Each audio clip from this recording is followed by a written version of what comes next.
అనగా అనగా ఒక చిన్న ఊరు. ఆ ఊరిలో మాధవుడు అనే పేరుగల పిల్లవాడు. వాడికి అమ్మ, నాన్న, నానమ్మ, తాతయ్య ఉన్నారు. మాధవునికి తాతయ్య అంటే చాలా ఇష్టం. నానమ్మ శ్రీరాముని కథలు, ఆంజనేయ స్వామి కథలు చెప్పి భయం పోగొట్టేది. అందుకే నానమ్మ అంటే ఇంకా ఇష్టం. కొన్ని రోజులకు వాళ్ళిద్దరూ బాబాయి దగ్గరికి వెళ్ళిపోయారు. మదన్ తండ్రి మాధవ్ కోసం కష్టపడి రిక్షా తొక్కి వచ్చిన డబ్బులతో తనని బాగా చదివిస్తానని అనేవాడు. ఒకరోజు తండ్రికి జబ్బు చేసి మరణించాడు. తల్లి తనని ఎంతో గారాబంగా పెంచేది. కూలీ నాలి చేసి వచ్చిన దాంతో మాధవ్ని చదివిస్తూ ఇంటిని చక్కదిద్దుతూ ఉండేది. ఒకరోజు మాధవ్ బడికి వెళ్ళాడు. బళ్ళో అంతా పండగలా ఉంది. కారణమేమని తన స్నేహితులను అడిగాడు. ఆ రోజు గురు పూర్ణిమ అన్నారు. బళ్ళో వ్యాసుని ఫోటో పెట్టి పూజ చేస్తారు, ఆచార్యులను కూడా పూజిస్తారు అని చెప్పారు.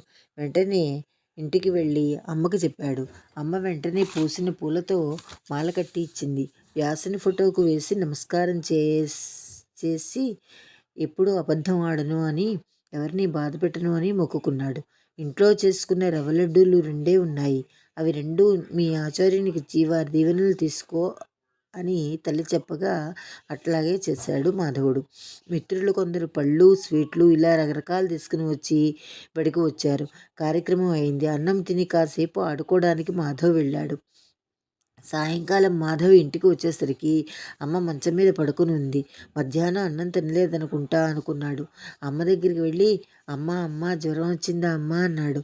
అమ్మ లేదు నాన్న, నీకేం భయం లేదు, నాకు కొంచెం ఒళ్ళు వెచ్చగా ఉంది అంతే అన్నది. మాధవ్ అదేమిటమ్మా, నీ కళ్ళు బాగా లోతుగా పోయినాయి, ఎర్రగా ఉన్నాయి, చెయ్యి ఇలా కాలుతోంది అన్నాడు. అమ్మ అదేం లేదు, నీవు పోయి పొద్దుట అన్నం ఉంది తిని ఇంకా ఈ పూట నేను ఏమీ చేయలేను అంది. రేపు పొద్దున్నే ఏమన్నా చేస్తానులే అంది. మాధవ్కి ఏడుపొస్తుంది. అయ్యో అమ్మని నేను సరిగ్గా చూడటం లేదు, తింటోందో లేదో కూడా ఒక్కసారి కూడా అడగలేదు, పొద్దుటి నుండి ఇలానే ఉంది అనుకుంటా, నా గురించి తప్ప అమ్మ గురించి ఆలోచించలేదే అనుకున్నాడు. గబగబా ఇల్లు ఊడ్చాడు. పొద్దుట నానబెట్టిన బట్టలు ఉతికాడు. పాలు కాగబెట్టాడు. వెంటనే డాక్టర్ తాతయ్య దగ్గరికి వెళ్ళి 2 మందు బిళ్ళలు తెచ్చిచ్చాడు. అమ్మకి మంచినీళ్ళు ఇచ్చి మందు బిళ్ళలు వేసుకోమన్నాడు. కాసేపటికి జ్వరం తగ్గింది. అర్ధరాత్రి అవుతుండగా అమ్మ, బాబు మాధవ మంచినీళ్ళు ఇస్తావా అన్నది. సరే అని గ్లాసు కడిగి నీళ్లు తెచ్చేలోపు అమ్మ నిద్రలోకి జారిపోయింది. మాధవ్ గ్లాసు నీళ్లతో అక్కడే నుంచున్నాడు. హే భగవాన్, మా అమ్మ జ్వరం తగ్గిపోవాలని దేవునికి మొక్కాడు. తెల్లవారింది. అమ్మకు మెళకువ వచ్చింది. ఎదురుగా నీళ్ళ గ్లాసుతో మాధవ. ఆశ్చర్యపోయింది. రాత్రి నీళ్లు అడిగా కదా, అప్పటి నుండి ఇప్పటి వరకు ఇలాగే కూర్చున్నావా, నీ ఆరోగ్యం పాడైపోదా అన్నది బాధగా.